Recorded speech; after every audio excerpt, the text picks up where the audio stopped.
Ladies and gentlemen, we finally beat Black Myth Wukong, so I wanted to take the time to give my review and overview of the game so you can compare it to yours and how you felt about it. And if you're considering actually buying the game, maybe I can give you that little extra push to decide to either do so or to step away. This review is going to be based on a 10-point scale, so 0 being the worst, 10 being the best. With that being said, let's get into it. So starting off with the gameplay, the main meat to the game, did I enjoy it? Hell yeah. I felt like the actual controls were very smooth. Now, just so you know, I played on a Xbox controller, not the keyboard and mouse, so everything was pretty seamless and very, very straightforward to understand. The only little hiccup I would say is that the spirits took me a little while to figure out, because it says press both your triggers at the same time, but if you do that, it's kind of wonky. So I ended up just doing like the right trigger and then the left trigger, and that always activated it properly.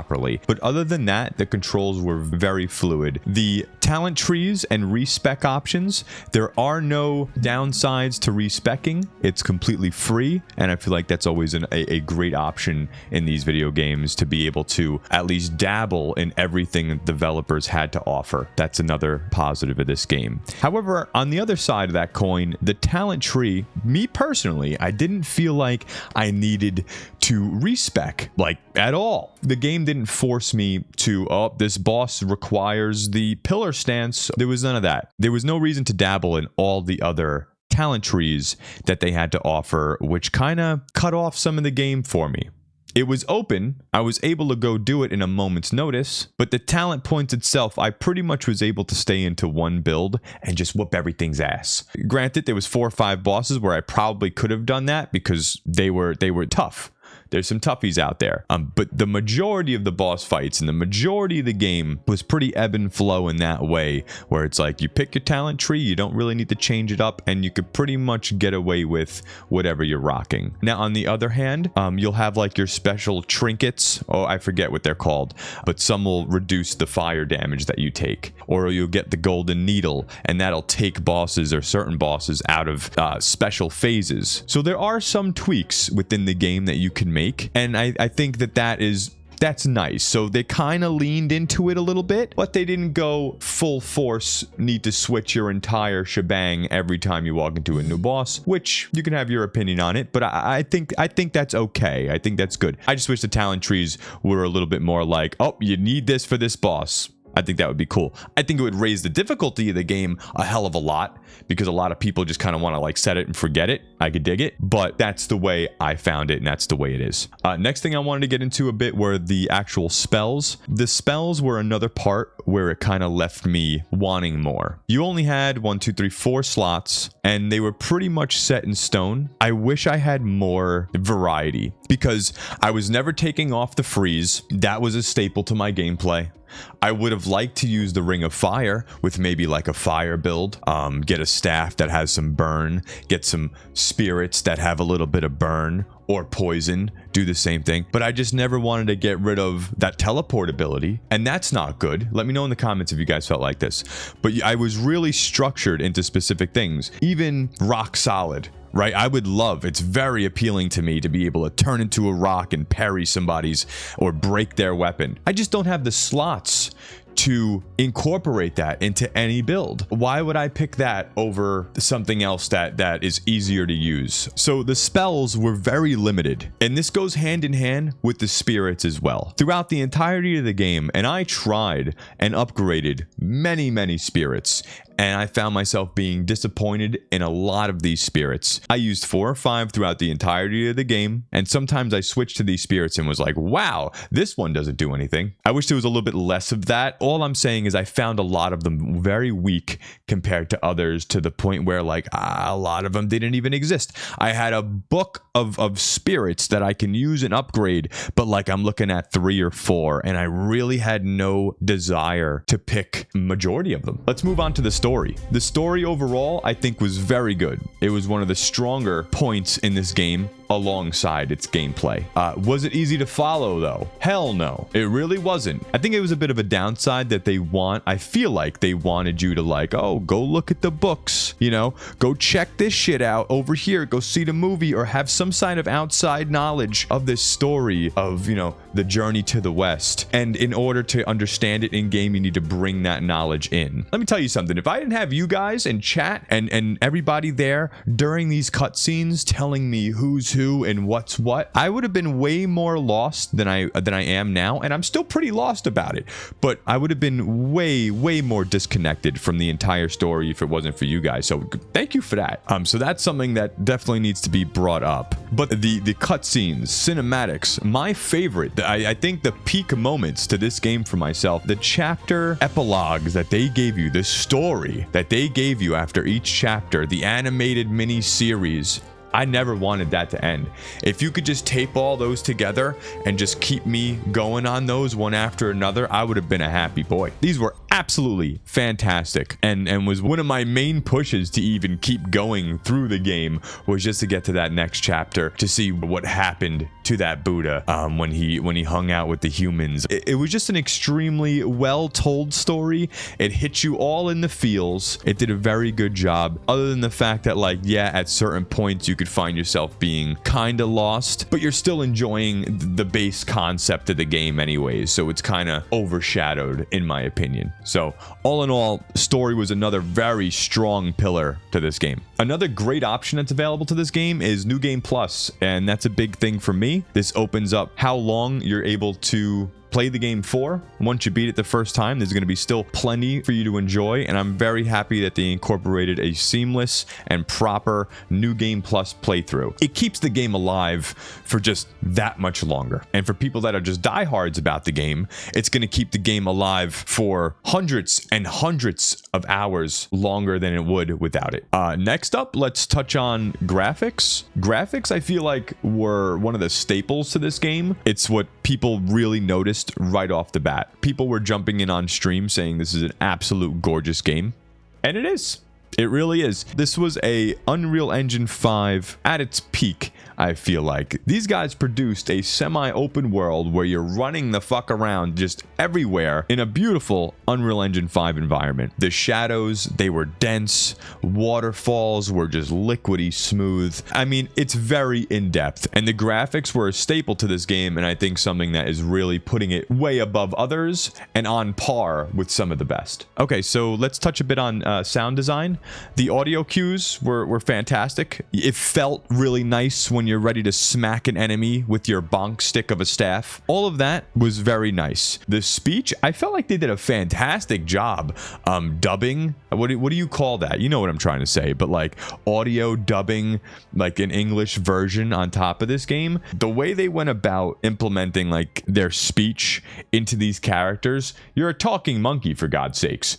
You know, how's that going to be looking? The music, nothing extremely stood out to me other than like the headless dude that was like jamming in Act 2. I mean, he came around a couple times and that was cool, but the music didn't really knock my socks off. It did in the cutscenes though. Again, like it totally brought me in on all that. It's just like boss fights, certain boss fights, it felt like I was in like Neo. It was like a Super or Dragon Ball Z, where it's just like an epic, insane boss battle, but it just felt weird. You know what I mean? Like it just didn't, sometimes the music didn't feel in place just in the boss fight scenes, but in the cinematic moments in that were accounted, it was beautiful. There was beautiful melodies and all of that. So just out in the open world, the music didn't really stand out other than that headless dude just freaking jamming, right? Like that's the only thing that comes to my mind as making this recording. World design.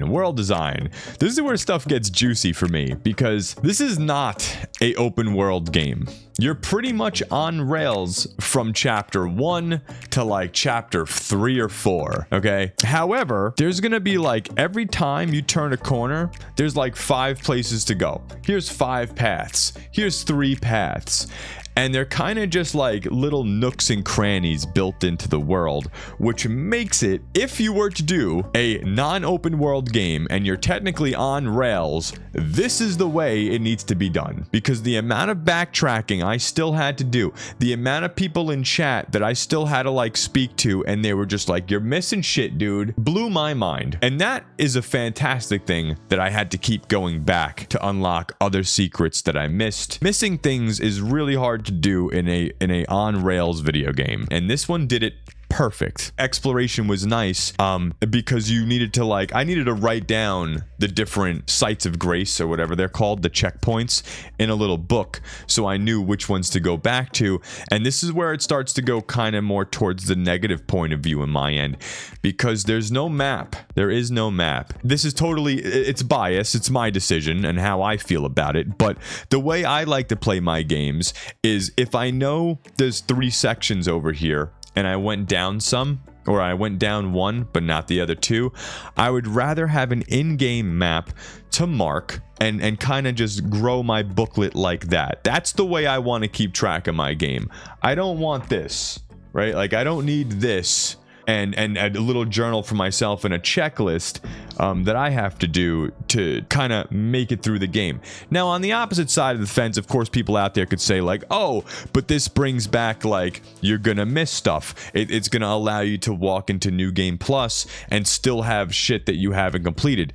I feel ya, but I want to complete my shit the first time through, very thorough, and I'd like to do it with tools that the video game has to offer. There is no map, you don't know where you're at, and that kind of leads you to just like walking into all these invisible walls. But for the most part, it's just like, hey, I'm gonna jump over here. Nope, that's an invisible wall. Okay, so we're gonna ping pong our little ass over here now.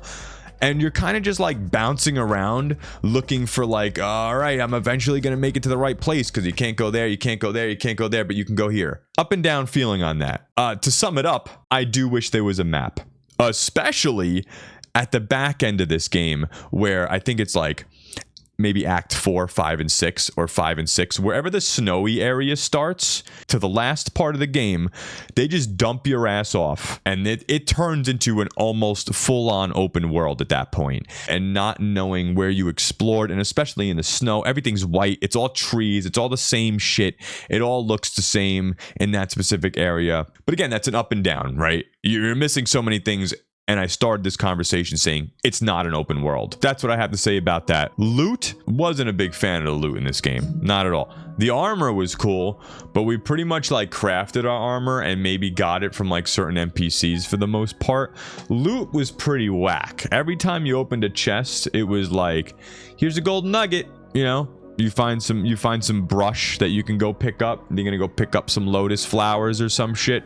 I could do without that. The variety in the chests were really lackluster. Even though I wanted to go get the chest because I'm like, my brain is fixed at this point on, oh my god, big chest, we need to go open it. But every time I got something, I was like, oh, it's more or less just like, here's a couple potions. I don't really do consumables, so that's not my thing. If I get a consumable, I'm like, oh yeah, great. Not happy with the actual quality of loot you're getting out of these chests in this game. The biome diversity, fantastic. The only time I felt a little fatigue was in the desert area. And Bailey on the daily, shout out to you, she called it, we were just like walking on Mars. That's what it felt like, right? The desert area, I think once you leave like part 1 out of the forest spot, you walk into this, it was beautiful, it was lush, very nice. And then you leave into chapter 2 and it was all desert for a pretty damn long time. That was the only part where I felt a little fatigue by the end.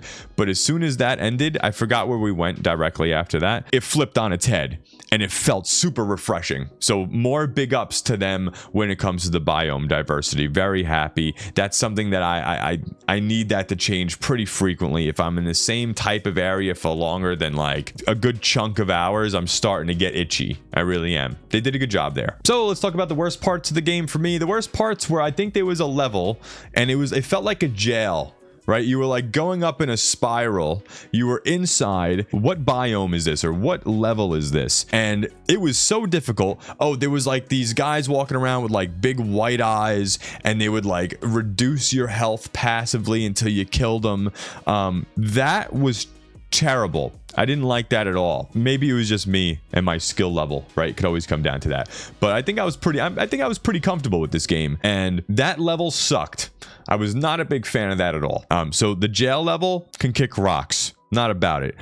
My favorite parts was when it opened up to the snow level, and then of course chapter 6, which I don't really want to talk too much about because it was a lot of fun. And then more towards the end of the game, middle to end of the game, you start realizing that, wow, this freaking monkey is getting way more powerful. You really start to figure out like little intricacies in the game that make your monkey man, your Sun King Wukong way more powerful. But the evolution from the beginning of the game to even the middle of the game feels very rich. It feels rich. And there was a moment there that like clicked for me that I'm like, damn, we a powerful monkey now, you know, like, and it felt really good. And it may have been there since the beginning, but like I wasn't utilizing it, or I didn't figure it out until like midway through, and that felt good in itself. The difficulty of the game, I feel like the difficulty of this game was perfect.